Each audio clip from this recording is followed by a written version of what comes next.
मी मनसेचे कार्यकर्ते होते आज बरेच दिवस. मीच आज बोलते की मनसेचं चुकलंय. मीच आज बोलते की मनसेचं चुकलंय. पुणे महापालिकेच्या कर्मचाऱ्यांकडून आता काल जी घटना झाली त्या संदर्भात निषेध व्यक्त करण्यात आला आहे.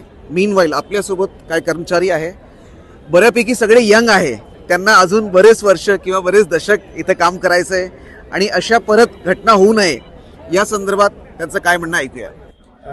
आमच्या प्रशासकीय सेवेची सुरुवात आत्ताच लेटेस्ट 2-3 वर्षापूर्वी झालेली आहे आणि आज या ठिकाणी माननीय आयुक्त साहेबांसोबत जर अशी घटना घडत असेल तर आमचे अजून भरपूर सर्व्हिस अजून बाकी आहे. तर कुठेतरी ही गोष्ट थांबायला पाहिजे, कारण याच्यामुळे सर्व्हिस देताना थोडंसं आपण आपल्या पूर्ण. अशी घटना होत असताना तुम्ही घाबरता का? तुम्हाला भीती वाटते का तेव्हा की बाबा काहीतरी होईल, हे लोक काहीतरी करतील? कारण की हे फक्त एक पार्टीचे नाही, म्हणजे बरेच पुढारी असं, ही घटना पहिली नाही, याच्या आधी पण झालेलं बऱ्याचदा.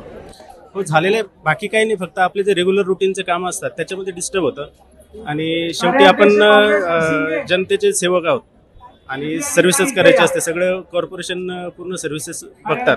कॉर्पोरेशनने जर एक दिवस काम बंद ठेवलं तर पाणी पुरवठा असेल, ड्रेनेज असेल, जनतेचं नुकसान आहे. तर ह्या गोष्टी कुठेतरी लक्षात आल्या पाहिजेत असं आमचं म्हणणं आहे. आणि निवेदन देताना निवेदन अरेरावीनी कसं लोक देतात याबद्दल तुमचं काय म्हणणं आहे? नाही, निवेदन देताना नक्कीच ते एका सामान्य नागरिकांप्रमाणे किंवा तुमची तक्रार महानगरपालिका नेहमीच ऐकते, पण ते चांगल्या प्रकारे किंवा एक जबाबदार नागरिक या भावनेनी तुम्ही प्रशासनाकडे दिलं पाहिजे. तर नक्कीच प्रशासन त्याचा विचार करतं आणि नियमामध्ये असेल तर नक्कीच ती गोष्ट मार्गी लावली जाते अधिकाऱ्यांमार्फत. पण फक्त प्रेशर आणून म्हणा किंवा हा जो लोकांमध्ये गैरसमज झालाय हा कुठेतरी थांबला पाहिजे. आता आज आयुक्तांसोबत झालं, पण असे प्रकार कोणासोबत होऊ शकतात, कोणासोबत होऊ शकतं आणि होतंय. ऍक्च्युअली कुठेतरी थांबायला पाहिजे नक्कीच, कारण की सामान्य जनतेला याच्यामधून चुकीचा संदेश जातो आणि याच्यावरती काही ऍक्शन झाली नाही तर या गोष्टींना पाठबळ भेटतं. तर नक्कीच या गोष्टी कुठेतरी थांबल्या पाहिजे आणि जे अधिकारी कर्मचारी वर्ग नागरिकांसाठी काम करतात ते एका निडर भावनेने त्यांनी काम केलं पाहिजे आणि एक चांगलं पुणे या ठिकाणी म्हणजे झालं पाहिजे. काल जे झालंय त्याबाबत ज्यांनी हे केलं, आयुक्तांसोबत ज्या पद्धतीने ते वागले, त्यांच्या बाबत तुमचा काय संदेश आहे? त्यांचं चुकलंय का? चुकलं ना त्यांचं. काय नेमकं चुकलं आणि तुम्ही त्यांना काय बोलू इच्छिता? चुकलं त्यांचं. एवढे चांगले साहेब असताना त्यांनी विचार करून पुढे जायला पाहिजे नव्हतं. विचार करून त्यांना धक्काबुक्की करायला पाहिजे नव्हती. आज आल्यापासून आम्ही कामगार आहेत, आम्हाला माहिती ते साहेब जसं आल्यात तशी तेवढी सुधारणा झाली. म्हणजे मनसे अधिकारी किशोर शिंदे यांचं चुकलंय. सगळ्याच मनसेचं चुकलंय.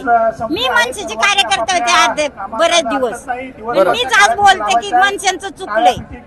आज त्यांच्या संग पाठिंबा आमचा होता. बरं मॅडम, आपण अधिकारी आहात कॉर्पोरेशनला, तुमचं काय मेसेज आहे? काल जे झालंय त्या संदर्भात काय मेसेज आहे? काल जी माननीय महापालिका आयुक्त यांच्या दालनामध्ये प्रकार घडला तो अत्यंत निंदनीय आहे. जर काही मागण्या असतील पद्धतीने आपण मांडू शकतो, योग्य नाहीये. त्यामुळे आम्ही आमच्या संघटनेच्या वतीने याचा निषेध करतो. अशा गोष्टी किंवा अशा घटना आधी पण झालेल्या आहे, तर या संदर्भात प्रशासनाकडनं म्हणजे पोलिसांकडे किंवा महाराष्ट्र सरकारकडनं काहीतरी स्ट्रॉंग ऍक्शन आलं पाहिजे असं तुम्हाला वाटतं का? ऑलरेडी सगळे जे आपले आहेत नियम आणि जे काही कायदे आहेत त्याचं इम्प्लिमेंटेशन जरी झालं तरी पण या घटनांना आपण रोखू शकतो. म्हणजे 353 खाली जे काय आहे. थँक्यू.